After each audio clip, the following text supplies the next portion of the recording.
Ladies and gentlemen, welcome back to another episode of Couple of Nukes. As always, I'm your host, Mr. Whiskey, and today we're going to be talking about some of my favorite things: God, military mental health, and then everything else in between. As everyone who has listened to the show knows, I didn't have the best military experience, but I do love talking to fellow service members, both active duty and veteran, because there's a synergy there that you just don't get. Similarly, talking to other people of faith, you get a different type of energy and conversation than normal. So to have both of those in common, we're gonna have a great conversation today. We are here with Mr. Ryan Reichert, and I'd love for you to just introduce yourself for us quickly. Yeah, thanks, Mr. Whiskey. Ryan Reichert here.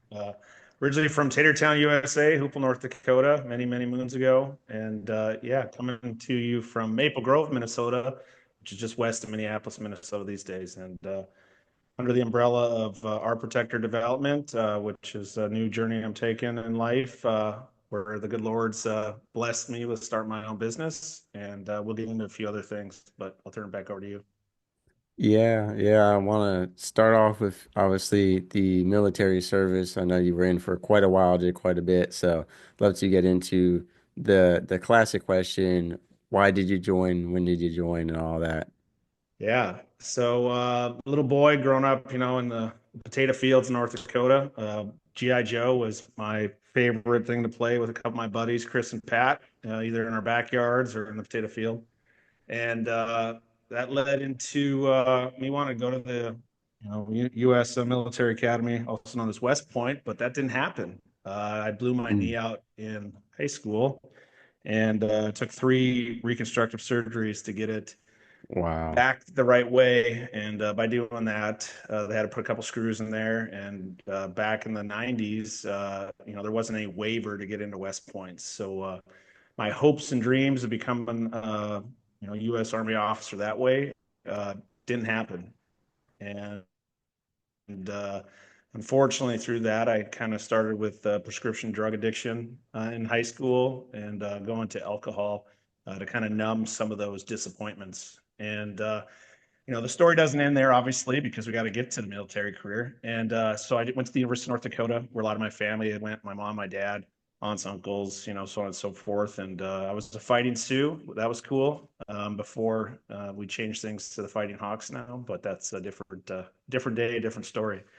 And yeah, so I think it was my sophomore year. I took a easy, military science class and wanted an A. And the next thing you know, my roommate was like, "Hey, they offer like scholarships. Like you should look into it."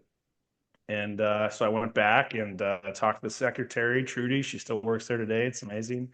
And she's like, "Yeah, actually," after I told her my story about my leg and West Point, she's like, "A lot of things have changed since, 96, I think it was. And this would have been, 98, 99. So just a few years, a lot had changed." And Yeah. yeah, so we got a 3-year scholarship. I finished my time there at the University of North Dakota and was commissioned into the infantry and, left 2002 for Fort Lewis. And then finally made it to the School for Boys at Fort Benning, Georgia, where I did, airborne ranger, officer basic course, and then went to Schofield Barracks in Hawaii as a lieutenant. And the rifle platoon took them to Afghanistan. And then following that, came back and went to the career course back at Fort Benning in Georgia, so Columbus, Georgia. And then I was kind of on the ropes of like, should I stay in or should I get out? Right. Family, I had a new baby girl that was, on the way. And, it was kind of one of those where my 4 years was coming up. And, I ended up being like, I don't think I'm ready to get out yet, and the family at the time we decided to stay in, and I commanded there at Fort Benning, a one station unit training, so OSIT battalion, company command, 254 infantry. It was pretty awesome. Ended up spending, I want to say, about almost 2 years there between being an operations officer and a company commander. Met a great battalion commander and kind of just reinvigorated, that intestinal fortitude that had developed over time in space and life. And I just wasn't ready to be done. And we went to Fort Lewis, Washington after that and commanded another company out there. The boys from 123 actually this guy down back here took Apache company to Iraq. That would have been like 2009, and they were awesome. Just a great group of young men, and they did amazing things. Unfortunately, I'm going to leave for a hot minute, and spend more time in the Middle East. But yeah, great group of young men, and so I had to leave them actually in Iraq because I had commanded them for almost 2 years, and that was probably one of the toughest things that I had to do. It's like saying goodbye to your brothers, downrange, and it yeah, it was pretty tough. I came back, made major, but at that time I injured myself again. I had a lot of injuries over my military career, and this time around, my right Achilles was torn, and Mm.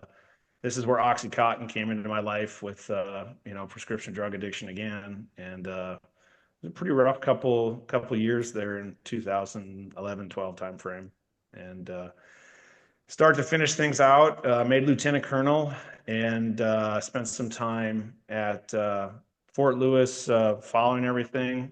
Did a couple tours of Saudi Arabia, advised the Saudi Arabian National Guard over there, and then finished everything out in Kansas at the Michigan Command Center of Excellence, and that was a good time to kind of see behind the curtain and go like, well, I'm glad I did not do this towards the tail end of my career because I probably wouldn't have stayed in. Getting to see kind of how the big green machine works outside of being tactical, and yeah, it was 23 years. It was fast and furious. I've been retired 3 years now, and yeah, that kind of gets us to present day minus some Fortune 500 work that I've done the last few years. But yeah, Well, yeah, I was gonna say you've only been out what percentage of the time that you were in, right? So it's right. nothing in comparison. So how would you say your overall military experience was? I know obviously you did a lot. It sounds like you had some great leadership opportunities, which are always great to have. But like you said, some hiccups throughout that, especially with the injuries and Yeah. probably dealing with medical paperwork and all that stuff. I'm sure was not as fun. Yeah, I mean, knowing your backstory, and not being as positive, I was blessed until, gosh, I'm trying to think how many years I had in. Well, I was probably 5 years in when I met, like, kind of ran into my first, like, I don't like the word toxic leadership, but probably the Mm, first toxic leader. And that wasn't that big of a deal because it was like 3, 4 months, having to work for them. So it was kind of like, hey, I can grin and bear it for this amount of time. And then, fast forward probably another 10 years before I ran into like the guy that kept me up late at night in the aspect of, in your nightmares kind of thing, like, where you're like, yeah. this guy's going to try to ruin my career because we didn't see eye to eye on a few things. And yeah, that was hard. But for overall, like if you think about just such a vast amount of time, I was blessed with amazing leadership, through and through. And I think about where they're at today, and they continue to do great things for the United States of America and different post military jobs as contractors. They just never quit, and it's so cool to see that, or to see my peers as brigade commanders today, and just go like, wow, that's just so neat because I'm sitting here. This is amazing to me because I've been blessed now, where, I was a lieutenant colonel. My dream was to be a full bird colonel, and at a minimum that make the rank. And that didn't happen. So that, it's one of those things that ebbs and flows. And, as we talk about our faith journey here in a little bit, you don't realize that like, when the good Lord, like how he blesses you, and maybe he gives you a tough leader to kind of pull something out of you, or to gain a lesson that you just, either weren't ready to, accept things a certain way, or, as a way to speed up the maturity process. And, yeah, but I was really blessed. I did run into a few towards the tail end with medical stuff, fighting the PTSD and things like that, were certain medications like medical board and things. But for the most part, depending on how deep you want to talk about that, yeah, it was during the times of where you didn't, go see the doctor because, you didn't want to face a med board or whatever it may be. And, Yeah. I think that's still probably, the case, like anything else, where we talk about saying, mental health, it's, go seek help, go seek help. And in so doing, it's like you find yourself, being removed from the equation. And, that's the last thing you wanted. But the most important thing I will say is to go seek that help, go talk to somebody, if it takes being put on medication, then that's what it takes. And sometimes the good Lord is just redirecting you to something better. And, I couldn't see that. So I fought it tooth and nail, to not do that. If I would go get help, and they said, hey, we got to put you on this medication, but if you have to be on it longer than 6 months, we have to start a med board. And, at that, I wasn't willing to accept that, I guess, Right. Right. so.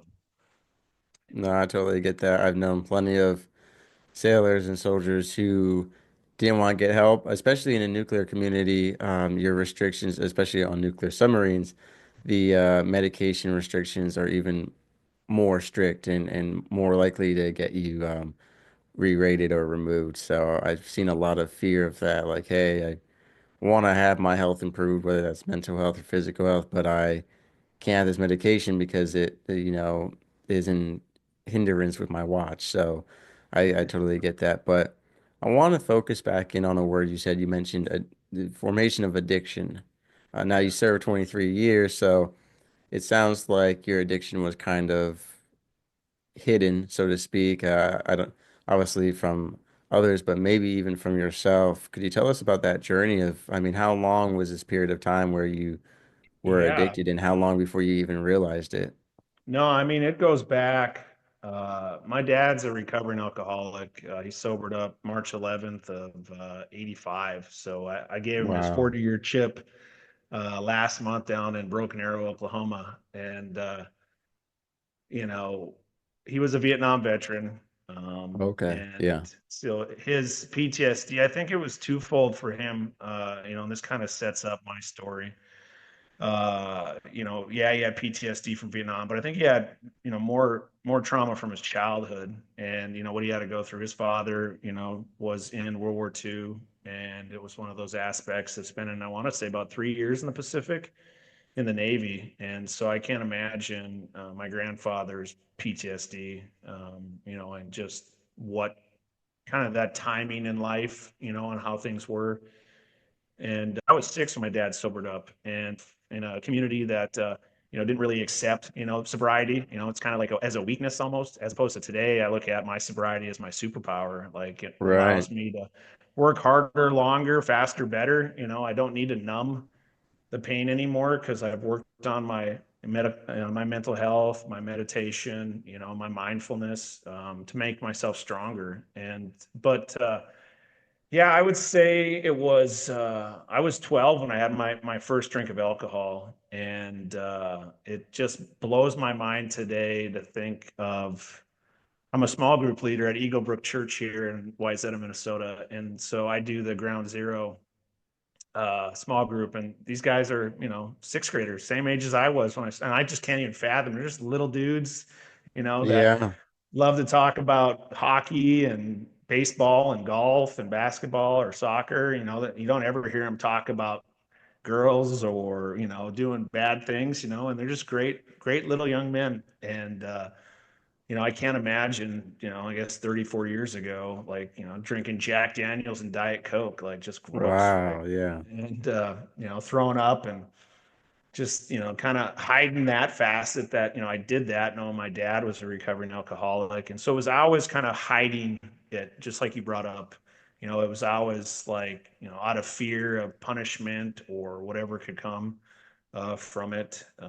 And, it could probably ebbed and flowed, depending on what crowd I was hanging out with. And, when I did blow my knee out, that's when everything, yeah, kind of like I went into the Right. valley, I played the victim, I started hanging out with, the kids that wouldn't have been obviously playing sports and things because I was going to rehab, physical therapy, and so forth. And, kind of running from my fears and some of the problems that I had to go through because, like when you're on top of the mountain, as a freshman playing varsity football, I mean, that was Right. like amazing. And then now you find yourself at the bottom of the pit, down in the valley.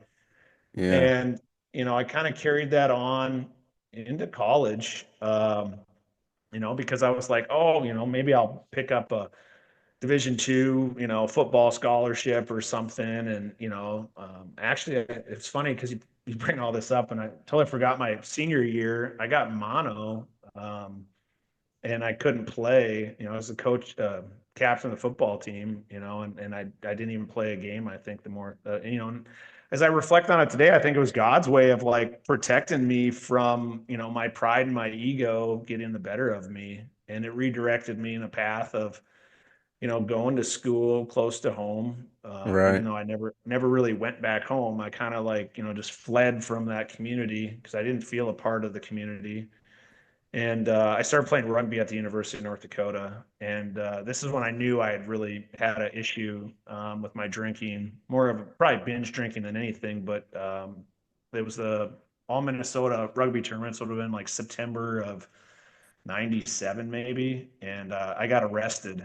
And I was driving down a four-way one way the wrong direction. I've been drinking. Okay. And Yeah. Yeah. it's one of those where that started me, and finding out like what happens to you like when you have a alcohol related event on your record, like in the military. Every time I see security clearance came up, they're like, do you have a drinking problem? It looks like here, I guess it was cited two times, like I don't know, in the Yeah. Hennepin County Court or whatever it was. But it's not something to be proud of. And but yeah, like you say, I did hide it. I would certainly drink to numb the pain, the problems, the anxiety or the overthinking. Just spinning out of control, trying to control the outcomes of everything.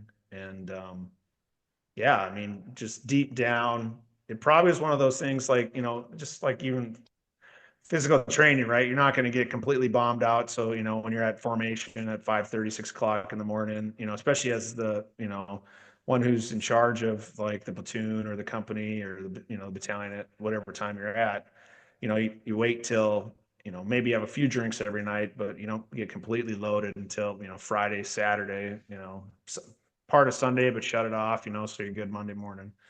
And sometimes though, like you have your command that condones it, right? Like, because they like to have a good time. They're going through the same stuff, and Yeah. so it's okay. I mean, I've had leaders in the past that probably drank a heck of a lot more than I ever did, and I didn't think much of it because it was like sweet. It totally masks my side of the street. I can do what I Right. need to do.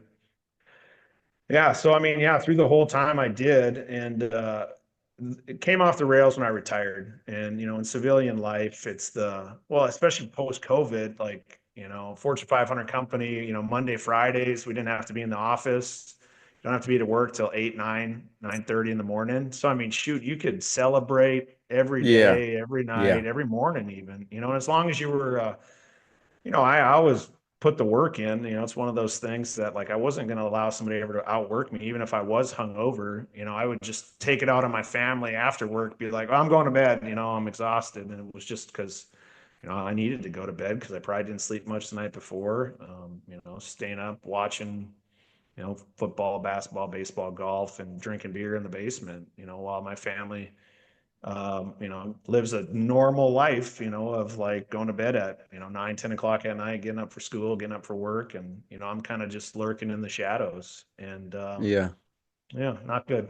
Not good. Don't recommend it at all.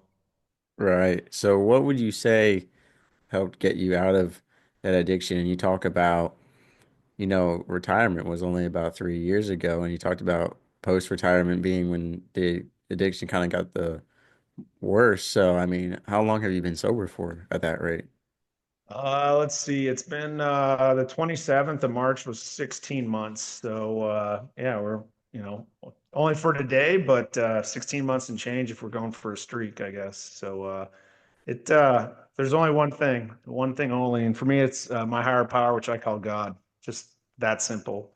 He, I sinned to such a extent that I burnt every bridge there was, with my family and my sinfulness. I hit them all. I was batting 1,000. I'd be in the Major League Hall of Fame for sure if it was for sin.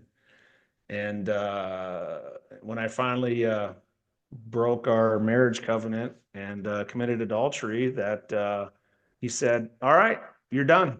All right, I can work with this. We don't have to go through this anymore." And not proud of that at all. And it's one of those things where how much pain do you want to go through, kind of thing, and are you really in love with who you're married to or who your significant other is. And it took about 6 months when we were separated, divorced now, but where I was like, I do love my ex-wife, and that aspect of you don't realize what love truly is until you lose that person, be it, death, separation, divorce, just whatever it may be. That's when like kind of those feelings, fuzzy feelings you have. You meet somebody and you like them or whatever, and the oxytocin makes you feel good. Being around them, maybe getting some hugs and kisses and different things. But when that feeling goes away and there is no feeling, like that's when you can realize like what true love is, like that unconditional love for another human being, kind of like just like anything, like for us to give our lives for, our country, for, our brothers and sisters to our left and right. I mean, that's a whole, that's unconditional love. I mean, straight up, no ifs, ands, or buts about it.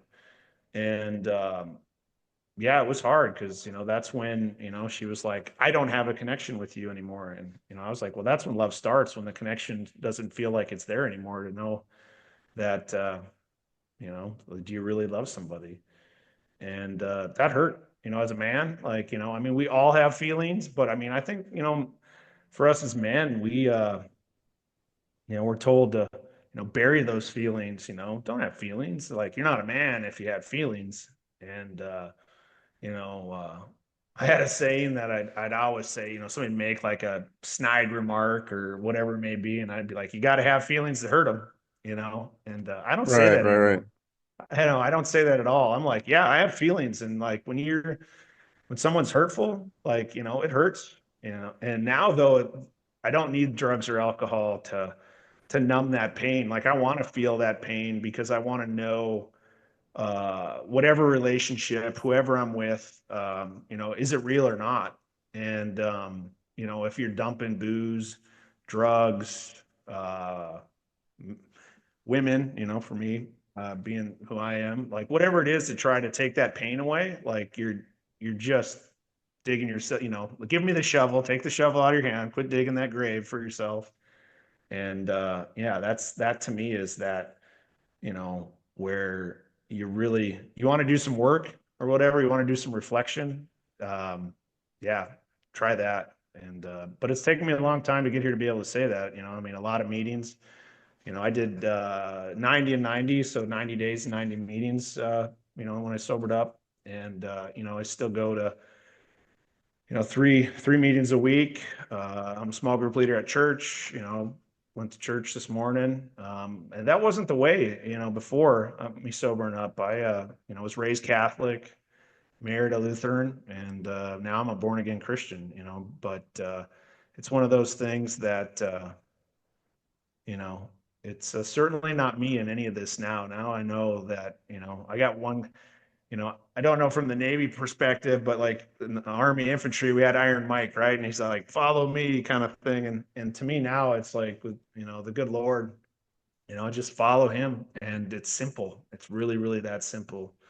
And, I know that all those times being downrange, being blown up, shot at, crashing helicopters, whatever it may be, that, yeah, he was just always there, like protecting us, and yeah, some of us didn't get to come home. So definitely have some brothers that are still on that side of the world. But in their spirit sense, it's it's the protection aspect that I see with the good Lord. And that's kind of where things came, from that side. The spiritual side of our protector development is him. And if you're more the science guy or gal, it's then me and what I learned in my military career. And yeah, it's pretty special today. I mean, we should have never probably met. kind of thing. And here we are, and it's awesome, Yeah. you know.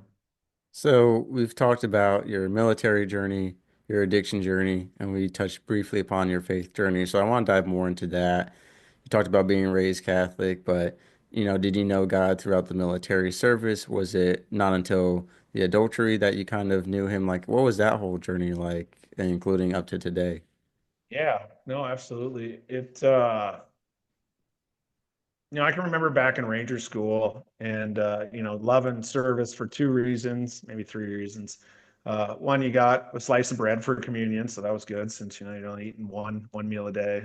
And, but singing and then, having the chaplain being there to bless you for, the next X number of days to have service again. And, my ex-wife and I, we, certainly practiced, our faith. I mean, we went to church, but, I didn't have a Bible. I mean, I had my little combat Bible I probably got when I was a cadet or maybe a lieutenant, I Right. always had with me, but I never really read it. And it wasn't until this past summer I did the Alpha course for Christian faith and, bought my first Bible and was like, I'm going to read it, excuse me, from front to back or whatever that may be. And then I joined a Bible study this fall, so at least we got into the New Testaments faster than I'm still working through the Old Testaments and Psalms currently, but it's you know that was kind of that aspect. There's this whole thing, where if in a relationship, be it like current relationship with just myself, or in a relationship where we put God first, so for me, like it's God, then it's my addiction, and then from there, if I'm in a relationship, then that relationship comes, right? So there's plenty of things between myself and another human being. Right. We used to always say, if you don't have a lieutenant or a captain between you and the problem or whatever, you got a problem. Well, Yeah, if yeah, you don't yeah. have the Lord, between you and whomever, you might have some problems. And you know, I think there's a 1% divorce rate if you do that. Like you read the Bible, 4 or more days a week, you put the Lord first in your relationship, you go to him with all your problems, not each other. You got a 1% divorce rate. It's just unreal. And there's a lot of other ones, like if I think alcoholism goes down 40%. If you're Right. into pornography or whatever, it's like 60%. It's just unbelievable if you read your Bible 4 or more times a week. And I know when I get, a little anxious, a little spun up, yeah, I mean, hop in there, start cranking through, the verses. And the next thing you know, you're like, wow, I don't even know what I was worried about before. And, so we didn't have that, throughout time and space when, the girls, they're both baptized and, we brought them up through things, but, it wasn't a focus for us. It wasn't, a priority. We were happier going to Disney World or Disneyland and worshiping Mickey Mouse over the Lord, or one of my old bosses like to call, did you see the rat? So anyways, kind of one of those things. Because in Hawaii they have Aulani, and it's a Disney resort, and we were stationed there a couple times. But with the girls, yeah, they got to live a pretty good life. And but it's beautiful today though, because I look at it as seeing the mirroring of each other. And when I sobered up, yeah, 27 November of 23, I started going to church like in December, so just shortly after sobering up. And then it took about 6 months to where I was going to church every weekend. And then when I started the Alpha course, that was a weekly deep dive and understanding, obviously faith practices and everything else. And then yeah, I get my first Bible, and then yeah, starting to lead the young man in Ground Zero. I mean, it's just, and then now Bible study too the last number of months. So I mean, it's just woven throughout my days, my weeks. The way I look at it today is, when I get up in the morning, got 3-year-old golden doodle May. She's sleeping right here, but Right. it's feed her, hit the coffee pots, take her for a walk. That thing's ready to go by the time I get back, and then I grab my Bible devotional, read for a bit, have a cup of coffee, go work out, And then from there, I can go about my day, and it could be a day of jam-packed meetings, and trying to build this business out. Or it can be, simpler than that. Like where, I've started to write books, and it's amazing the creativeness that can come from being in the Bible. And then, I got tons of books everywhere, and it's like you just pick one up and it's like, oh, this would be perfect to fit in between, chapters 1 and 2, kind of as a transition. And it's Yeah. not like where you're like reading, what was it, Short Circuit back in the Johnny Five, where you'd be like, you don't like, I don't have to do that. It's just, he's like, where it's pick this up, that's right here, a book that I read, like probably in the Command and General Staff College 10, 12 years ago, and it'll be highlighted. Maybe I used it in my thesis when I got my master's years ago, but now it feeds something different because it's more of a Christian faith-based, book or whatever it may be that I'm writing. And yeah, it just comes together. And it's really, it's just really special how life is just anew, like I was baptized, I think back in February. And, I think the shirt they gave you was like made new or made anew or something like that. Right. And I didn't realize how, for us being baptized as babies was just kind of part of, I don't know if it was like the 14 or 1600s where the church just finally was like, this is what we're going to do for all, Right. Yeah. newborns. And it's like, well, how can you ever project your faith in Jesus Christ and say like, I will, like, just like us signing the dotted line when we joined the military. Yeah. Um, and so for me, that was very important to want to be like, yes, I want to be made anew. I want to walk in his light the rest of my days here on this earth. And what a powerful just cleansing. All the, even though I, cleaned up my act and stuff like that, it hadn't been completely washed away. I guess the residual was still kind of there. Some holding on to, the divorce is a failure. Certain other aspects of, just knowing that, I'd done a lot of bad things in my life, in a previous life. And yeah, it was like starting over, as like anew. And yeah, it doesn't mean that tomorrow could, you fall, hit your head and, go back to, day zero. But I know today, like the way that I operate with my prayer, meditation, and faith practices, that I'll be good for today. And we'll see what tomorrow brings when it gets here. So Right. Right. So if you could leave us with one Bible quote, obviously there's a lot of great ones, and I know you're working your way through Psalms, which is a jackpot of great quotes. What speaks to your heart right now that you want to leave us with? yeah, boy, there's so many. I know, putting you on the spot. Yeah, like I go to, I think Isaiah 40:31. When it's like, and I'm not going to quote it specifically because, like, yeah, but where, it's like where you'll soar like eagles once again. And, that side of it to know, when it comes to eagles, like they have this whole aspect of, as they get older, they literally kind of have to go into isolation, and it's either they're going to die or they're going to become anew.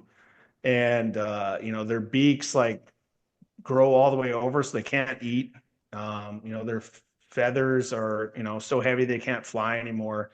And it's either, they'll perish, basically into hell is the way I look at it, or they have to go through the most painful things possible where they break their beaks, they tear out all the old feathers, and then they have to make the leap, out of the nest or wherever they were at, um, and trusting God is the way I would look at it. Not just believe. Like, I mean, shoot, I believed in Santa Claus, the Easter Bunny, like whatever, but truly trust. When you make that leap, that and you extend your wings, that well, one, He's got you, and two, you will soar like eagles again. And I think that's the way I look at life today. Sure, there's going to be valleys. Things will happen that are out of my control, and I can't do anything about it. But just trust, just trust. and then we'll be at those peaks again, once again. And yeah, life's beautiful, and I really appreciate the time today. It's been amazing. Yes, sir. And before we go, I do want to talk about our protector development. I know you mentioned that a few times there, and it's part of your current journey. So I wanted you to go over that a little bit in detail for everyone listening if they want to check it out. Yeah, it'd be awesome. Just from a landing page perspective, it's not very sexy yet, but yeah, www.ourprotectordevelopment.com. You can at least get in contact, shoot me a note if you want to get yourself or your team together, and we can just chat, have coffee together, and learn about each other, just like Mr. Whiskey and I have done today. Or you can check out on June 3rd. First book one will be released. It's God Only Knows When the Devil Comes for You, A Second Chance at Life. It's on Amazon now, so you can pre-order it. And throughout the summer, you'll have two other books that'll come out, but we can update those along the way. And just greatly appreciate Mr. Whiskey's time and his plethora of people out there that want to learn more about those of us who have served this great nation. And we greatly appreciate your support. Yes, sir. Thank you for your time today. And I, hope that God will bless you as you continue to guest on shows and write books. Thank you. Sailing through the ocean blue, nuclear reactors my crew, guiding the ship, the stars as our guide. Through the waves we ride, jokes and laughter fill the air. On this voyage we have to share, working together, side by side. As one family we will abide. In the heart of the ship we reside, nuclear operators with pride, powering the vessel with every stride. Our mission, a source of great pride.